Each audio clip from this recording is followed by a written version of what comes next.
സിനിഫയർ. അപ്പോൾ ഇന്ന് നമ്മുടെ ഒപ്പം ഉള്ളത് പ്രിയങ്ക ചേച്ചിയാണ്. കർണിക മൂവിയുടെ റിലീസാണ്. അപ്പോൾ ഹായ് ചേച്ചി. ഹലോ. കർണിക ഇപ്പോൾ നാളെ ഇറങ്ങുകയാണ്. പ്രിവ്യൂ ഷോ കഴിഞ്ഞു. എന്തായിരുന്നു എക്സ്പീരിയൻസ് അത് സ്ക്രീനിൽ കണ്ടപ്പോൾ?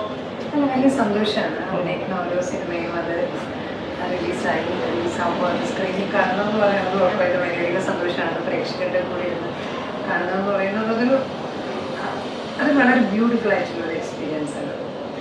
ചേച്ചിയുടെ കരിയർ ഫുൾ എടുത്ത് നോക്കിക്കഴിഞ്ഞു കഴിഞ്ഞാൽ എല്ലാവരും പറയുന്നത് പോലെ ഒത്തിരി ഹിറ്റുകൾ ചെയ്യുന്നതിനേക്കാളും അല്ലെങ്കിൽ വലിയ വലിയ സിനിമ ചെയ്യുന്നതിനേക്കാളും കുഞ്ഞു കുഞ്ഞു ബ്യൂട്ടിഫുൾ ആയിട്ടുള്ള അല്ലെങ്കിൽ അവാർഡ് വിന്നിങ് മൂവീസ് ഒക്കെയാണ് ചേച്ചിയുടെ ഏറ്റവും കൂടുതലുള്ളത്. അപ്പോൾ ഈ കർണികയിലും എങ്ങനെയാണ് ഈ ഒരു പ്രൊജക്റ്റിലേക്ക് എത്തിപ്പെട്ടത്, അല്ലെങ്കിൽ സ്ക്രിപ്റ്റ് എങ്ങനെയാണ്? ഞാൻ ഈ പറഞ്ഞ പോലെ കുറേ വലിയ സിനിമയുടെ ഭാഗമായിട്ടുണ്ട്. ഈ പറഞ്ഞ പോലെ ഇങ്ങനത്തെ സിനിമയുടെ ഭാഗമായിട്ടുണ്ട്. അതൊന്നും നമ്മൾ പ്ലാൻ ചെയ്തിട്ട് ചെയ്യുന്നതല്ല. നമ്മളിലേക്ക് വരുന്ന സിനിമകളെ നമ്മൾ സെലക്ട് ചെയ്ത് ചെയ്യുന്നു എന്നുള്ളത് മാത്രമേ ഉള്ളൂ കേട്ടോ. ചില സിനിമ തിയേറ്ററിൽ വിജയിക്കും, ചില സിനിമ ഈ പറഞ്ഞ പോലെ തിയേറ്ററിൽ വലിയൊരു വിജയമാവാതെ അത് ക്രിട്ടിക്കലി അക്ലൈംഡ് ആയിട്ട് ചില സിനിമകൾ പോകാറുണ്ട്. അതൊന്നും ബോധപൂർവം ചെയ്യുന്നതല്ല. പല വിജയ സിനിമകളുടെയും ഭാഗമാകാൻ ഭാഗ്യം ലഭിച്ചിട്ടുള്ള ഒരാളാണ്. എല്ലാ സിനിമയും നമ്മൾ കമ്മിറ്റ് ചെയ്യുമ്പോൾ ഒരു വലിയ വിജയമാവണം എന്ന് വിചാരിച്ചിട്ട് തന്നെയാണ് എല്ലാ സിനിമയും നമ്മൾ കമ്മിറ്റ് ചെയ്യുന്നത്. ഇപ്പോൾ കർണികയുടെ ക്രൂ അല്ലെങ്കിൽ ഒരു ഹോൾ ടീം എടുത്ത് നോക്കിക്കഴിഞ്ഞാൽ ഒരുവിധം എല്ലാവരും അല്ല, ഓൾമോസ്റ്റ് എല്ലാ ആൾക്കാരും പുതിയ ആൾക്കാരാണ്. അപ്പോൾ ഈ പുതിയൊരു ടീമിനൊപ്പം ചേച്ചിയാണ് അതിനകത്ത് ഏറ്റവും മെയിനായിട്ട് അല്ലെങ്കിൽ നെടുന്തൂണായിട്ട് ആ മൂവിയുടെ നിൽക്കുന്നത്. അങ്ങനെ നിന്നുകൊണ്ട് ചെയ്യാനുള്ള ഒരു കോൺഫിഡൻസ് എങ്ങനെയാണ് വന്നത്?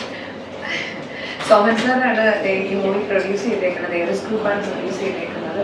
അവരുടെ ഒരു കോൺഫിഡൻസ് തന്നെയാണ് ഈ ഒരു പ്രോജക്റ്റ് കൃത്യമായിട്ട് അത് റിലീസ് ചെയ്യും, പ്രോപ്പറായിട്ട് തന്നെ അത് പ്രേക്ഷകരിലേക്ക് എത്തിക്കും എന്നുള്ളത് തന്നെയാണ് ഏറ്റവും വലിയ കോൺഫിഡൻസ് എന്ന് പറയുന്നത്. അതിൻ്റെ ഈ മൂവി കമ്മിറ്റ് ചെയ്തതിൻ്റെ ആദ്യത്തെ കോൺഫിഡൻസ് ഏറിസ് ഗ്രൂപ്പാണ്. പിന്നെ തീർച്ചയായിട്ടും സിനിമയെ ഇഷ്ടപ്പെടുന്ന വളരെയധികം പാഷനേറ്റ് ആയിട്ട് കാണുന്ന ഒരു കൂട്ടം ആൾക്കാർ സിനിമയിലേക്ക് വരുമ്പോൾ അതിൻ്റെ ഭാഗമായിട്ട് എനിക്കും കൂടാൻ കഴിയുന്നു എന്ന് പറയുന്നത് വലിയ സന്തോഷം. തീർച്ചയായിട്ടും എനിക്ക് ആ കഥാപാത്രം ഇഷ്ടപ്പെട്ടതുകൊണ്ടും എനിക്ക് കഥ ഇഷ്ടപ്പെട്ടതുകൊണ്ടും ഈ ഒരു ജോണർ ഞാൻ ഇതുവരെ ചെയ്യാത്ത ജോണർ ആയതുകൊണ്ടും ഒക്കെ തന്നെയാണ് ഈ പ്രോജക്റ്റിലേക്ക് ഞാൻ വന്നത്. ഇപ്പോൾ കർണികയുടെ റിലീസാണ് നാളെ.